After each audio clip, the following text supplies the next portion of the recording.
வணக்கம். Maranatha India TV subscriber அனைவர்களுக்கும் இன்றைக்கி நம்ம பார்க்க போகிறது வந்து how is EB bill calculated இன் தமிழ்நாடு. நான் உங்களுக்கு அந்த எப்படி அந்த மீட்டர் ரீடிங் எப்படி எடுக்கணும், அப்புறம் வந்து நிறைய பேருக்கு வந்து இபி மீட்டர் ரீடிங் பற்றி அவ்வளோவா தெரியாது. பட் ஆனால் வந்து ஒவ்வொரு வீட்லேயும் யாராவது ஒருத்தர் இந்த இபி ரீடிங் எப்படி எடுக்கணும்னு தெரிஞ்சு வச்சிங்கன்னா ரொம்ப நல்லதுங்க. அதை பற்றி தான் நான் உங்களுக்கு இன்றைக்கி சொல்ல போகிறேன். இன்றைக்கி எப்படி வந்து ஹவு இபி பில் கால்குலேட்டட் இன் தமிழ்நாடு பற்றி தான் பாருங்கள். இங்கே தமிழ்நாடு இபி மீட்டர் ரீடிங் நம்மளுக்கு வந்து பை மந்த்லி வந்து எடுக்கிறாங்க. எங்களுடைய ஏரியாலலாம் வந்து ஒரு தேர்ட் டு ஃபிஃப்த்துக்குள்ளே வந்து இந்த மீட்டர் ரீடிங் எடுக்கிறாங்க. அது எப்படி எடுக்கிறாங்கன்றதை பற்றி நான் உங்களுக்கு இப்போ இந்த வீடியோ பதிவில் நான் உங்களுக்கு வந்து எக்ஸ்பிளைன் பண்ணுறேன். அதுக்கு முன்பதாக வந்து நீங்கள் வந்து இதில் போய் நெட்டில் போயிட்டு கூட கூகுள் ஓப்பன் பண்ணி அந்த கூகுளில் போயிட்டு டிஎன்இபி டேரிஃப் அப்படின்னு நீங்கள் டைப் பண்ணி என்ட்ரு கொடுத்தீங்க அப்படின்னா அவங்களுடைய வெப்சைட் வந்து ஓப்பன் ஆகும். அந்த டேரிஃபுடைய வெப்சைட் வந்து ஓப்பன் ஆகும். அங்கே அதில் போனீங்கன்னா அந்த டேரிஃபில் வந்து எல்லாமே கிளியராக மென்ஷன் பண்ணியிருக்கோம். அதில் வந்து ரெண்டு விதமாக போட்டிருப்பாங்க. ஒன்று வந்து ஹை டென்ஷன் சப்ளைன்னு ஒன்று போட்டிருப்பாங்க, இன்னொன்று வந்து அது கீழே வந்து லோ டென்ஷன் சப்ளைன்னு போட்டிருப்பாங்க. நம்மளுக்கு வந்து ஹை டென்ஷன் சப்ளை தேவையில்லை. ஏன்னா வந்து இந்த ஹை டென்ஷன் சப்ளைன்றது வந்து லைக் வந்து இன்ஸ்டிடியூஷன்ஸு, எஜுகேஷன் இன்ஸ்டிடியூஷன்ஸு, அப்புறம் ஒர்ஷிப் சென்டர்ஸு, மற்றபடி கம்பெனிஸ் அந்த மாதிரிக்கு தான் வந்து அது தேவைப்படும். நம்மளுக்கு அது கீழே ரெண்டாவதுல வந்து பார்த்தீங்கன்னா அதில் போட்டிருப்பாங்க லோ டென்ஷன் சப்ளைன்னு போட்டிருப்பாங்க. அந்த லோ டென்ஷன் சப்ளையில் போயிட்டு வந்து அந்த டேரிஃபை நீங்கள் ஒரு ட்ரிப் படிச்சுக்கோங்க, அது எப்படி அவங்க கால்குலேட் பண்ணுறாங்க அப்படின்றது. ஏன்னா வந்து இங்கே தமிழ்நாட்டில் வந்து இது only applicable for Tamil Nadu electricity board. பாருங்கள், இப்போ நான் வந்து இந்த மீட்டர் அந்த நிற்கிறேன், மீட்டர் ரீடிங்கு இங்கே தான் ஆக்சுவலாக வந்து இந்த மீட்டர் ரீடிங் எடுப்பாங்க. இப்போது இது பாருங்கள், இது வந்து சிங்கிள் ஃபேஸ் மீட்டர். இது வந்து த்ரீ ஃபேஸ் மீட்டர். இப்போது இந்த ரீடிங் எப்படி எடுக்கணும் அப்படின்றத பற்றி கூட நான் உங்களுக்கு காமிக்கிறேன். பாருங்கள், இங்கே வந்து இந்த சிங்கிள் ஃபேஸில் வந்து பாருங்கள், இந்த சிங்கிள் ஃபேஸ் மீட்டரில் வந்து ஒரு பட்டன் மாதிரி கொடுத்துருக்குறாங்க. இந்த பட்டனை வந்து நீங்கள் ப்ரெஸ் பண்ணிங்கன்னா பாருங்கள் ஒவ்வொன்றா காமிக்குது. இங்கே வந்து KWHன்னு காமிக்கும். இதுதான் ஆக்சுவலான நம்ம மீட்டர் ரீடிங்க்கு நம்ம எடுத்துக்கணும். ஸோ இதை அப்படியே ப்ரெஸ் பண்ணிகிட்டே வந்தீங்கன்னா ஒவ்வொன்றா காமிக்கும். இங்கே நீங்கள் பார்க்கலாம். இதை பாருங்கள், இங்கே பார்த்தீங்கன்னா இப்போ பாருங்கள், இது வந்து இப்போ பாருங்கள் டைம். இப்போ நீங்கள் மேலே கை வச்சாலுமே போதும். இங்கே பாருங்கள், இப்போ வந்து KWH இதுதான் நம்ம இந்த மீட்டர் ரீடிங்க்கு நம்ம எடுத்துக்க போகிறோம். அடுத்தது வந்து இங்கே பாருங்கள், ப்ரெஸ் பண்ணால் டேட் காமிக்குது 13/4/21 என்னென்னு காமிக்குது. அதாவது 13/04/21, அதாவது 13 டேட்டு, 04 மந்த்து, 21 இயர். இப்போ நெக்ஸ்ட்டு நம்ம ப்ரெஸ் பண்ணும்போது நம்ம இங்கே ப்ரெஸ் பண்ணும்போது டைம் காமிக்குது 18/04/21. That is 5 o'clock 4 minutes 29 seconds அதை காமிக்குது. அப்புறம் அதே மாதிரி வந்து இப்போ பாருங்கள், இங்கே இது பண்ணும்போது ஒவ்வொன்றா காமிக்கும். பாருங்கள், இது KWH இதுதான் நம்ம மீட்டர் ரீடிங்க்கு நம்ம எடுத்துக்க போகிறோம். அப்புறம் பாருங்கள், இது KW காமிக்குது. அப்புறம் ஒவ்வொன்றா காமிக்கிறது. அப்புறம் இப்போ இந்த மாதிரி நம்ம ப்ரெஸ் பண்ணிட்டு வந்துட்டு இந்த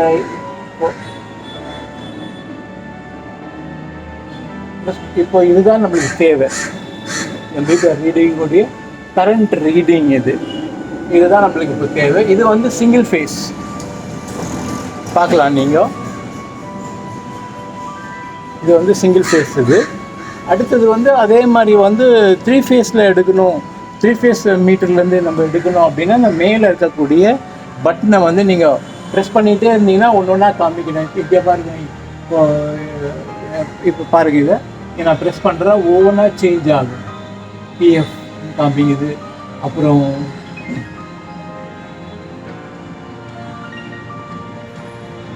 ஒவ்வொன்றா காமிக்குது பாருங்கள்.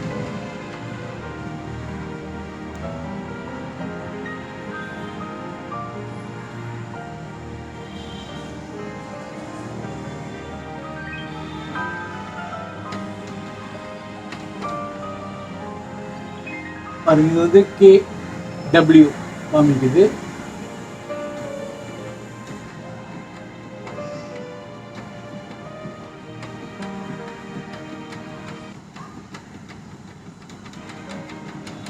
நம்மளுக்கு தேவை வந்து இப்போ இதுதான் KWH. இதுதான் இப்போ இது கரண்ட் மீட்டர் ரீடிங். இப்போ இந்த கரண்ட் மீட்டர் ரீடிங் தான் நம்ம தேவை. இதை வந்து நம்ம ப்ரீவியஸ் உள்ள ரீடிங்கோட இதை நம்ம மைனஸ் பண்ணோம்னா எவ்வளோ யூனிட் நம்மளுக்கு வந்து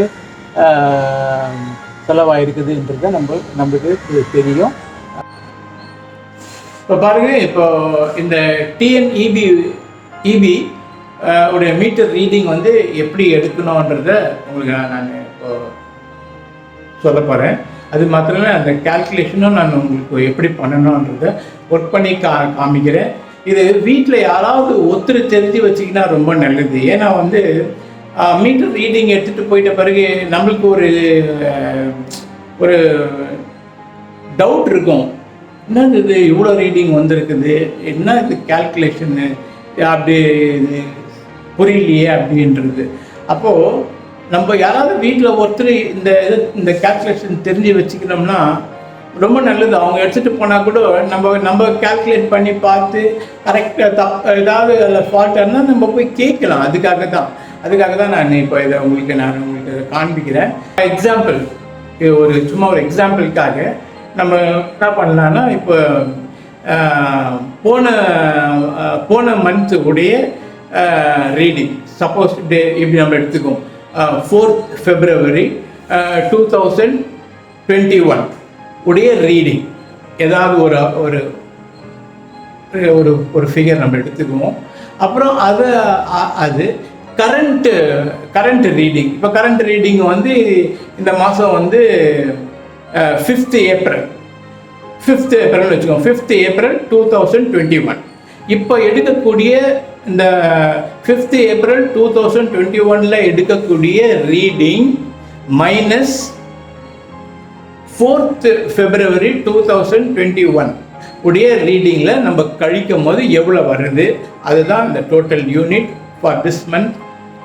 அதை நம்ம எப்படி கால்குலேட் பண்ணுறோன்றதை நான் உங்களுக்கு சொல்ல போகிறேன்.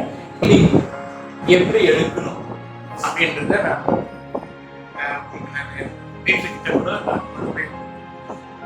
காமிச்சேன். எப்படி அந்த ரீடிங் 2 மீட்டரையும் நான் காமிச்சேன். ஒன்று வந்து சிங்கிள் ஃபேஸ் மீட்டர் எப்படி இருக்குது, ரெண்டாவது வந்து 3 ஃபேஸ் மீட்டர் எப்படி, சிங்கிள் ஃபேஸ் மீட்டரில் எப்படி ரீடிங் பார்க்கணுன்றதை காமிச்சிருக்கு.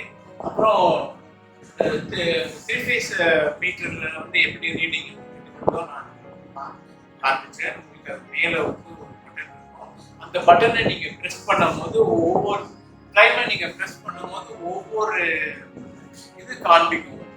ஒன்று வந்து உங்களுக்கு வந்து டேட்டு, மந்த்து, இயர் காமிக்கும்.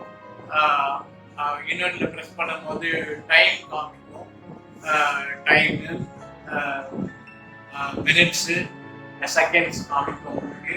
அப்புறம் இன்னொன்று நீங்கள் இன்னொன்று ப்ரெஸ் பண்ணும் போது அது வந்து KW காமிக்கும். இன்னொன்று ப்ரெஸ் பண்ணும் போது அதான் ஒரு டைம் ப்ரெஸ் பண்ண ஒன்று காமிக்கும். ஆனால் நம்மளுக்கு வந்து தேவை வந்து நீங்கள் ப்ரெஸ் பண்ணும்போது நீங்கள் பார்க்கணும் என்னென்ன காமிக்குது.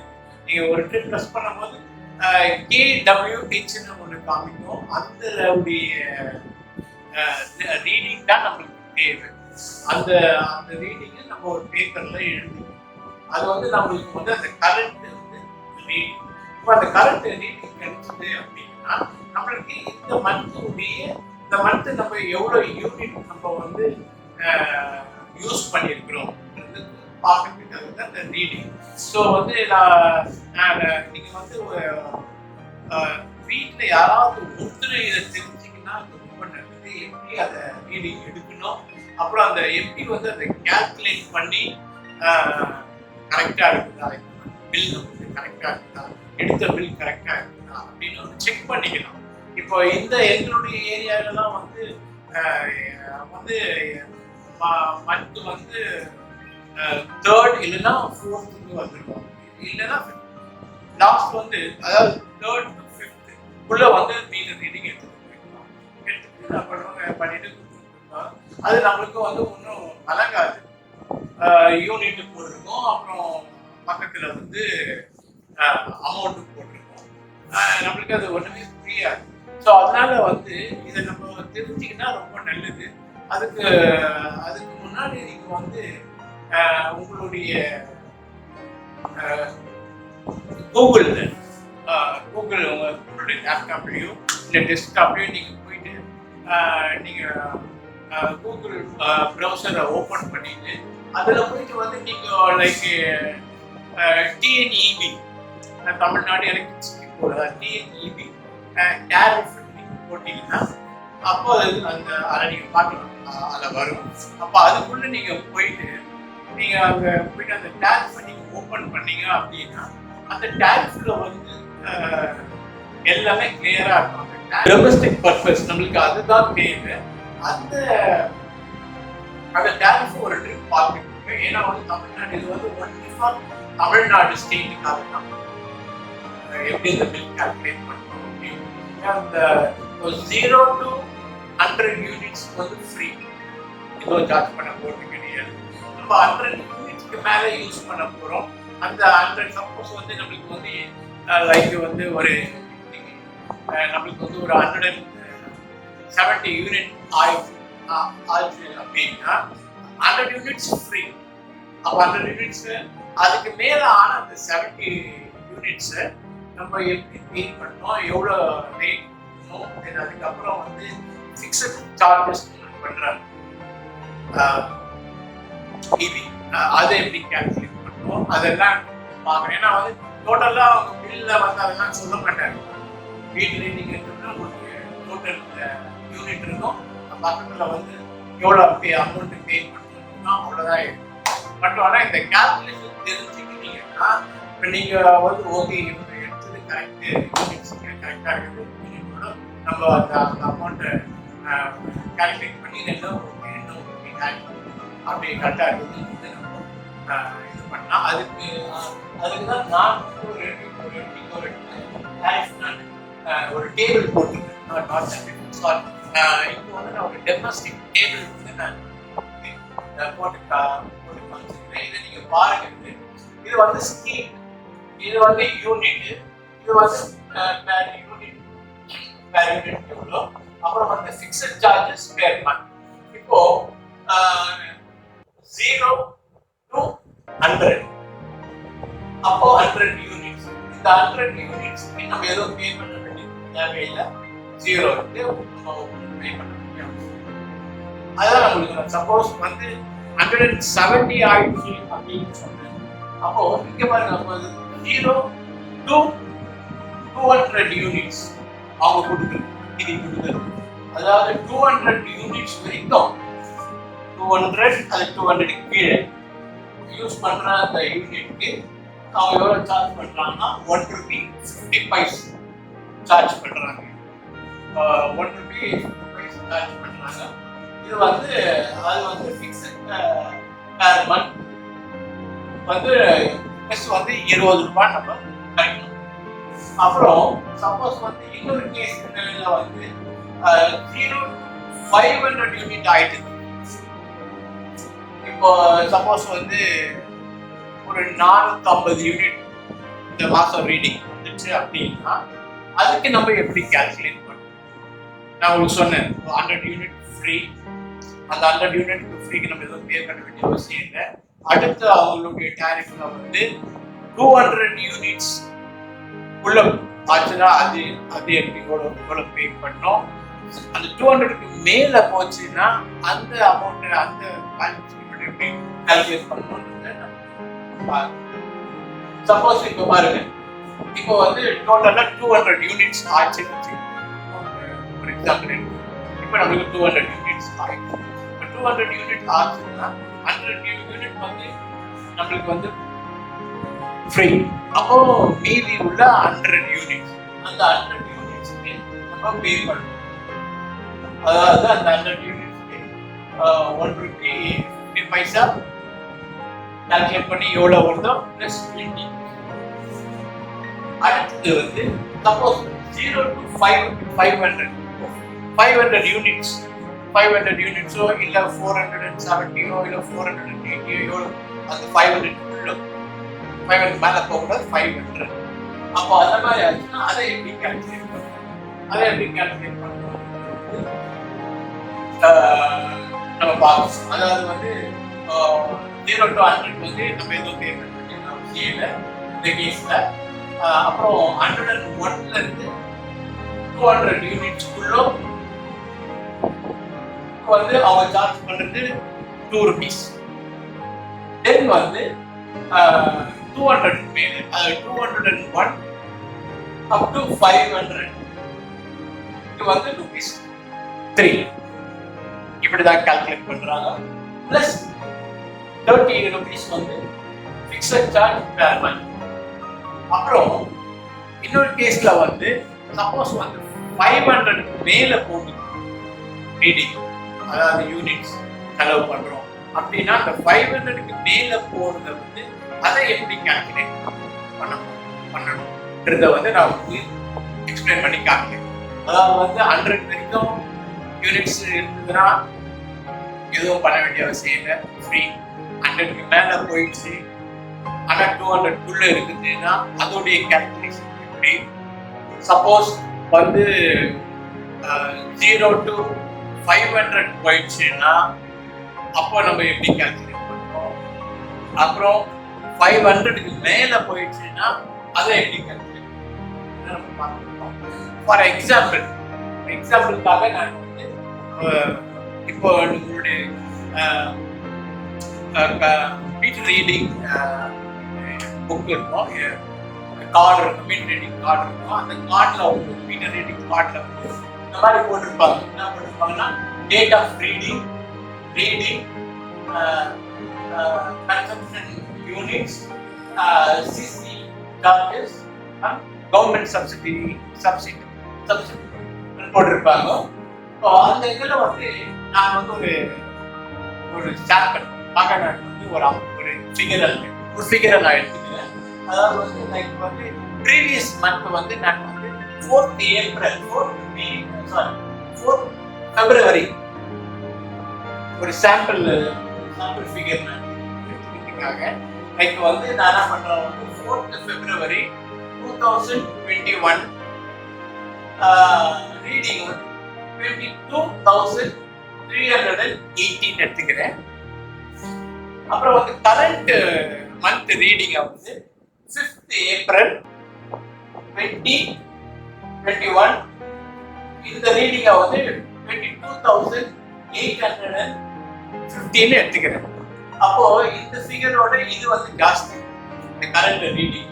ஸோ இந்த current reading minus previous reading, இதுல இருந்து இந்த ஃபிகர்ல இருந்து இந்த ஃபிகரை கழிக்கும் போது மைனஸ் பண்ணும் போது கிடைக்கிறது வந்து 470. இந்த 470 தான் டோட்டல் யூனிட்ஸ். இப்போ February 5th இருந்து April 5th வரைக்கும் அந்த 2 மாசத்துக்கு நம்ம செலவு பண்ணக்கூடிய யூனிட் 470. இப்போ இந்த 470 தெரிஞ்சு போச்சு யூனிட். இப்போ இதை எப்படி நம்ம கால்குலேட் பண்ண போறோம்? இப்போ இது வந்து ரீச்சிங் 500 30 யூனிட்ஸ்னா 500 வந்து அப்போ நமக்கு நல்லா தெரியும் அப் டு 500 குள்ள அதாவது 500 குள்ள இருக்கும் பொழுது நம்ம அதை எப்படி கால்குலேட் பண்றோம்ன்றத நம்ம பார்க்கணும்.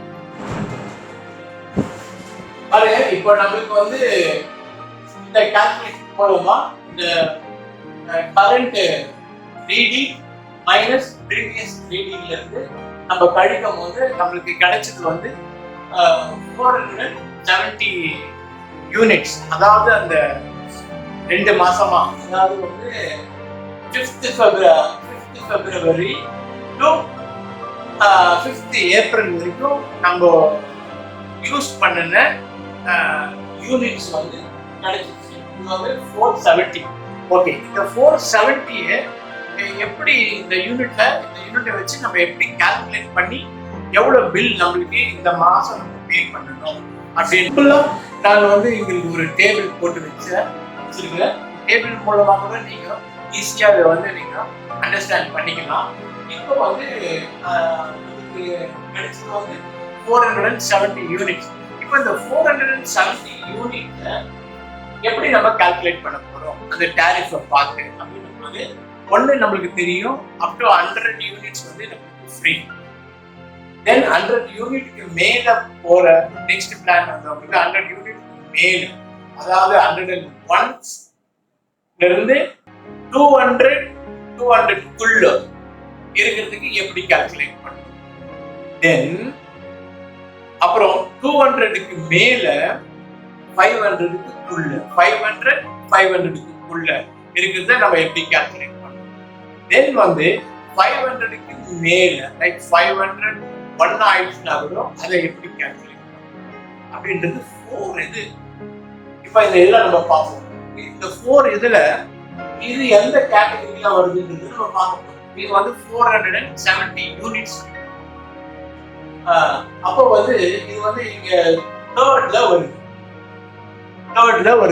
அதாவது 500 இருக்கு, 500 யூனிட் உள்ள இருக்கு.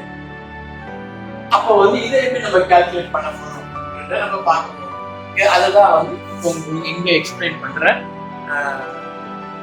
இங்க நீங்க பார்க்கலாம். பாருங்க, for 470 units இங்க வந்து எப்படி கால்குலேட் பண்றோம்னா for first 100 unit is free, ஏதோ பண்ண வேண்டிய அவசியம் இல்லை. then 101 ல இருந்து 200க்குள்ள வந்து நம்ம அந்த டாரிஃப் ரேட் பார்த்தோம். அது வந்து 2 rupees யூனிட். அப்போ அடுத்த 100 வந்து ஃப்ரீ. நெக்ஸ்ட் 100 வந்து ஆட் பண்ணும்போது 200. ஸோ அந்த 200 யூனிட்ஸ் வந்து 100 units 100 free 100 unit into 2 rupees வந்து எவ்வளோ வந்து 200 rupees. ஓகே, 200 rupees வந்து இது எப்படி கால்குலேட் பண்ணோம்னா 101ல இருந்து 200 யூனிட் உள்ள. தென் வந்து தேர்ட் ஸ்டெப் வந்து நம்மளுக்கு வந்து 470 யூனிட்ஸ் வந்ததுனால அப்போ 201ல இருந்து நம்ம என்ன பண்ணோம் 500 உடைய ரேட் எவ்வளோன்னு நம்ம டாரிஃப்ல பார்க்கணும். டாரிஃப்ல பார்த்தா நம்மளுக்கு வந்து 3 rupees சார்ஜ் பண்றாங்க. அப்போ நம்மளுக்கு வந்து 200க்கு மேல அப்படின்னா 470. இந்த 470ல 200 மைனஸ் பண்ணுவோம். பண்ணோம்னா 270 யூனிட்ஸ் நம்ம இப்போ பார்க்கணும். 270 யூனிட்ஸ் இன்டூ 3 rupees டாரிஃப் பிரகாரம் 3 rupees. அப்போ பாருங்க போட்டீங்கன்னா 810 rupees வருதுங்களா? அதுதான் நான் சொன்னேன். 201ல இருந்து 500 உள்ள டாரிஃப் நம்ம அடுத்தது பாத்தீங்கன்னா இப்போ பாருங்க, இப்போ ஆட் பண்ணீங்கன்னா அந்த 470 யூனிட் உங்களுக்கு கிடைச்சிடும். Previous 100 unit free. அந்த 100 யூனிட் பிளஸ் வந்து 200 ஆச்சு இல்லையா? அந்த 100 எடுத்தீங்கன்னா 200 ஆச்சு. 100 + 100 200. அப்புறம் மீதி உள்ள யூனிட் வந்து 270 யூனிட். இது மூணுமே ஆட் பண்ணா 470 டேலி ஆயிடுச்சு. அடுத்தது அந்த டாரிஃப் பிரகாரம் 500 யூனிட் உள்ள ஆச்சு அப்படின்னா அவங்களுடைய ஃபிக்ஸட் சார்ஜஸ் பெர் மந்த் வந்து 30 rupees. இப்போ அந்த 30 rupees நம்ம ஆட் பண்ணிக்கணும். 200 ஒரு 810 ஒரு 30 rupees. இதை ஆட் பண்ணோம்னா 1400 rupees. 1040 rupees. So this total rupees வந்து 1040 for 470 units. இப்போ நினைக்கிறேன் இப்போ உங்களுக்கு கிளியரா புரியும்னு நினைக்கிறேன். இன்னொன்று எடுத்துக்கணும், இன்னொரு எக்ஸாம்பிள் கூட எடுத்துக்கலாம். சப்போஸ் 200க்கு மேல ஒரு யூனிட்ஸ் ஆயிடுச்சு, அதை எப்படி கால்குலேட் பண்றது? இது வந்து 470 ஒரு எக்ஸாம்பிள் எடுத்துக்கணும். அது வந்து 500 யூனிட்குள்ள இருக்குது. டாரிஃப்ல வந்து 500 வரைக்கும் அவங்க எப்படி சார்ஜ் பண்றாங்க. இப்போ 200க்கு மேல ஏதாவது ஒரு ஃபிகர் எடுத்துக்கணும். 200க்கு மேல ஏதாவது ஒரு 220 எடுத்துக்கணும். 20 யூனிட்ஸ். இதை 220 யூனிட்ஸை எப்படி கால்குலேட் பண்ணணும் அப்படின்றதோட உங்களுக்கு நான் ஒரு செகண்ட் எக்ஸாம்பிளாக உங்களுக்கு இதை காமிக்கிறேன்.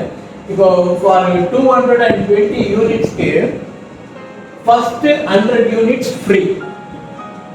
செகண்ட் 100 யூனிட்ஸ் வந்து செகண்ட் வந்து 100 யூனிட்ஸ். செகண்ட் 100 யூனிட்ஸ் வந்து டாரிஃப் பிரகாரம் 2 rupees. அப்போ 100 into 2 200 rupees. நம்மளுக்கு டோட்டல் யூனிட் வந்து 220. அப்போ என்ன ஆயிடுச்சுன்னா இந்த 100 ஃப்ரீ 100யும் இந்த 100 கால்குலேட் பண்ணினா 200 ஆயிடுச்சு. எக்ஸ்ட்ரா வந்து நமக்கு ஆயிருக்கு வந்து 20 யூனிட்ஸ். ஸோ இந்த 20 யூனிட்ஸ் அப்போ இது 220 ஆயிடுச்சு. அதனால வந்து இந்த டாரிஃபை நம்ம எப்படி கால்குலேட் பண்ணோம்னா 500ல தான் நம்ம கால்குலேட் பண்ணணும். 500 யூனிட்ஸ்ல தான் நம்ம அதை கால்குலேட் பண்ணணும். அப்போ என்ன பண்ணணும் அப்படின்னா அந்த 20 யூனிட்ஸ் அவங்க டாரிஃப் ரேட் வந்து ₹3. 20 into 3 60. 100 units free. 100 யூனிட்ஸ் வந்து 2 rupeesக்கு போட்டு 200 ஆகிட்டோம். இதை வந்து 20 வந்து டாரிஃப் பிரகாரம் ₹3 இதில் வந்து மல்டிப்ளை பண்ணி 60 ஆக்கிட்டோம். ஃபிக்ஸட் சார்ஜஸ் வந்து நம்மளுக்கு அதே தான். 500க்குள்ள 6 யூனிட்டுக்கு வந்து 30 rupees எடுத்து நான் பண்ண போட்டுட்டு 260 30 இதை ஆட் பண்ண 290 rupees நம்ம பே பண்ணோம் ஃபார் 220 யூனிட்ஸ்க்கு. இதுதான் இதோட சிம்பிள் கால்குலேஷன். இந்த கால்குலேஷனை தெரிஞ்சுக்கிட்டீங்கன்னா ரொம்ப ரொம்ப நல்லது. 100 ஆனால் எவ்வளோ, 100க்கு மேலே ஆனால் 200க்குள்ளே ஆனால் எவ்வளோ, 200க்கு மேலே 500க்குள்ளே இருந்தால் அதுக்கு எப்படி கால்குலேஷன், 500க்கு மேலே போனால் எப்படி கால்குலேஷன், டாரிஃபை பார்த்து அழகாக நம்ம போடலாம். அது மாத்திரம் இல்லை, இந்த பில் கூட வந்து டைமில் பே பண்ணிட்டீங்க. இந்த லாஸ்ட் டேட் வரைக்கும் வெயிட் பண்ணாதீங்க. நான் கீழ்பாக்கில் இருக்கிறதுனால வந்து நான் எங்கள் வீட்டு பக்கத்தில் தான் இபி ஆஃபீஸ் இருக்குது. நான் அந்த டைமில் நான் போகும்போது பார்ப்பேன் பெரிய க்யூ நிற்கும். அப்போ கூட நான் நினைப்பேன் எதுக்கு இவ்வளோ பெரிய க்யூ நிற்குது. நல்லா இப்போ வந்து நம்மளுக்கு நல்ல ஃபெசிலிட்டிஸ்லாம் இருக்குது. நம்ம வந்து ஆன்லைன்லேயே பில் பே பண்ணலாம். ஸோ வந்து நீங்கள் என்ன பண்ணுங்கள், வந்து டிஎன்இபி ஆன்லைன் பேமெண்ட் நீங்கள் டைப் பண்ணுங்கள். கூகுளில் போய் டைப் பண்ணுங்கள். டைப் பண்ணிங்கன்னா அந்த சைட் ஓப்பன் ஆகும். அதில் போயிட்டு வந்து நீங்கள் வந்து ஒரு இது க்ரியேட் பண்ணிக்கலாம். ஒரு அக்கௌண்ட்டை நீங்கள் ஓன் அக்கௌண்ட்டை க்ரியேட் பண்ணிக்கலாம். ஒரு உங்கள் யூசர் நேம் கொடுத்து ஒரு பாஸ்வேர்டை கொடுத்து நீங்கள் க்ரியேட் பண்ணிவிட்டு நீங்கள் உள்ளே போனீங்க அப்படின்னா நீங்கள் வந்து நெட் பேங்கிங்கும் பண்ணலாம். இல்லை வந்து நீங்கள் டெபிட் கார்டை யூஸ் பண்ணலாம், கிரெடிட் கார்டு யூஸ் பண்ணலாம். பண்ணி உங்களுக்கு எப்படி சௌகரியமாக இருக்குதோ அந்த இதில் நீங்கள் போய் உங்கள் பில்லை நீங்கள் வந்து பே பண்ணலாம். ரெண்டாவது வந்து லாஸ்ட் டேட்டுக்காக வரைக்கும் கூட இங்கே கூட வெயிட் பண்ணாதீங்க. ஏன்னா வந்து உங்களுக்கு பெனிட்டட் சர்சார்ஜ் பண்ணுவாங்க, பெனால்ட்டி பண்ணுவாங்க. அதெல்லாம் நீங்கள் அவாய்ட் பண்ணிக்கலாம். ஈவன் வந்து நம்ம ஆன்லைனில் கூட நம்ம சில பேர் என்ன பண்ணுறாங்கன்னா அந்த லாஸ்ட் டேட்டுக்காக போய் வெயிட் பண்ணுறாங்க. அது பண்ணுறது கூட நல்லது இல்லை. ஏன்னா வந்து அந்த லாஸ்ட் டேட்டை நீங்கள் பண்ணும்போது நிறைய ப்ராப்ளம்ஸ் இருக்குது. இந்த ஆன்லைனில் கூட சில நேரத்தில் சர்வர் ஒர்க் ஆகாது, கனெக்டிவிட்டி ப்ராப்ளம் இருக்கும், தென் வந்து நெட்ஒர்க் ப்ராப்ளம் இருக்கும். அந்த மாதிரிலாம் இருக்கும்போது நீங்கள் என்ன பண்ணால் அன்னெசரியாக போயிட்டு நீங்கள் ஒரு பெனால்ட்டி எதுக்கு பே பண்ணுறீங்க? லைக் அந்த டியூ டேட்டுக்கு முன்னாடியே நீங்கள் லைக் ஒரு 5 டேஸ்க்கு முன்னாடியே நீங்கள் பே பண்ணிட்டீங்க அப்படின்னா உங்களுக்கு இந்த பிரச்சனைலாம் வராது. ரெண்டாவது வந்து நீங்கள் வந்து நீங்கள் போயிட்டு கூட நீங்கள் போய் அந்த நான் சொன்ன உங்களுக்கு இந்த கூகுள் ப்ரௌசரில் போயிட்டு நீங்கள் வந்து டிஎன்இபிடி டேரிஃப்னு போயிட்டு டைப் பண்ணிவிட்டு அந்த சைட்டுக்குள்ளே போயிட்டு அந்த டேரிஃபை நீங்கள் ஒரு பிரிண்ட் அவுட் எடுத்து கூட வச்சுக்கிங்க. அது கூட நல்லது. அந்த மாதிரி அது வந்து உங்களுக்கு வந்து நீங்கள் ரெஃபர் பண்ணிக்கலாம். இந்த இந்த கேல்குலேஷனை வீட்டில் யாராவது ஒருத்தர் தெரிஞ்சு வச்சுக்கிட்டிங்கன்னா ரொம்ப நல்லது. ஏன்னா வந்து எந்த கன்ஃபியூஷனும் வராது. எனக்கு தெரியும் இந்த பில் பே பண்ணும்போது ஐயோ ரொம்ப கரெக்ட் ஆகிடுச்சு, இவ்வளோ பண்ணிட்டீங்க, அவ்வளோ பண்ணிட்டீங்க, தப்பாக ஆயிடுச்சு, இதோ ஆயிடுச்சு, அப்படி ஆயிடுச்சுன்னா சொல்லுவாங்க. இப்போ ஒரு கேல்குலேஷன் இருந்ததுன்னா நீங்கள் பண்ணீங்கன்னா நீங்கள் இப்போ வந்து ஒரு ஓகே கரெக்ட் கேல்குலேஷன் கரெக்டாக பண்ணியிருக்கிறாங்க அப்படின்னு. அது இதில் வந்து உங்களுக்கு ஏதாவது வரும்னா நீங்கள் அந்த கார்டு எடுத்துகிட்டு போய் நீங்கள் இபியில் கேட்கலாம். அது மாதிரி இந்த மாதிரி இருக்குது அப்படின்னு. இது அன்னைக்குமா இது வந்து உங்களுக்கு விலகி இருக்கும் நான் நினைக்கிறேன். ரொம்ப சந்தோஷம். மீண்டும் உங்களை வந்து மீண்டும் இந்த ஒரு இதில் பார்க்குறதுல நான் ரொம்ப சந்தோஷப்படுறேன். வேறு ஏதாவது உங்களுக்கு டவுட்ஸ் இருந்து அதை பார்த்தா கூட நான் வந்து அதை எக்ஸ்பிளைன் பண்ணுறேன். இது பிடிச்சிருந்தா லைக் கொடுங்க, மற்றவங்களுக்கும் ஷேர் பண்ணுங்கள். இது ஏன்னா மற்றவங்களுக்கும் இது தெரியும் எப்படி இதை கேல்குலேட் பண்ணுறது. எங்களுடைய சேனலை சப்ஸ்கிரைப் பண்ணுங்கள். இந்த கொரோனா பீரியடில் ஜாக்கிரதையாக இருங்க. அரசாங்கம் சொல்லக்கூடிய விதிகளை ஃபாலோ பண்ணுங்கள், மாஸ்க் போடுங்க. ரெண்டாவது வந்து நம்ம நாட்டுக்காக, நம்ம தமிழ்நாட்டுக்காக இறைவனை பிரார்த்தனை பண்ணுங்க. எவ்வளோ நாளைக்கு நம்ம இந்த மாதிரி கஷ்டப்பட்டு அரசாங்கமும் எவ்வளவோ பாடுபடுறாங்க. அரசாங்க ஊழியர்கள்லாம் நம்மளுக்காக வந்து ரொம்ப கஷ்டமாக இருக்குது. போலீஸெல்லாம் நான் பார்க்கணும். போலீஸ் அந்த மாதிரி வந்து கொரோனா பெரிய பேருக்கு கொரோனா சொல்லியிருந்தாங்க. அதெல்லாம் பார்க்கும்போது ரொம்ப கஷ்டமாக இருக்குது. நிச்சயமாக நீங்கள் இந்த ஃப்ரீ டைமில் வந்து இறைவனை பிரார்த்தனை பண்ணுங்கள். சீக்கிரமாக நம்ம இந்த தமிழ்நாட்டிலேருந்து இந்த தொற்று நோய் வந்து நம்மளை விட்டு போகணும். அவங்க எல்லாருக்கும் நன்றி. சேஃபாக இருங்க. நானும் என்னுடைய பர்சனல் ப்ரேயரில் நம்மளுடைய மாரநாதா இந்தியா டிவியுடைய சப்ஸ்கிரைபருக்கு நான் நிச்சயமாக ஜெபிப்பது வந்து நான் உங்களுக்காக பிரார்த்தனை பண்ணுறேன். மீண்டும் நம்ம பேரை இல்லை நான் பார்த்தேன். கடவுள் ஆசை.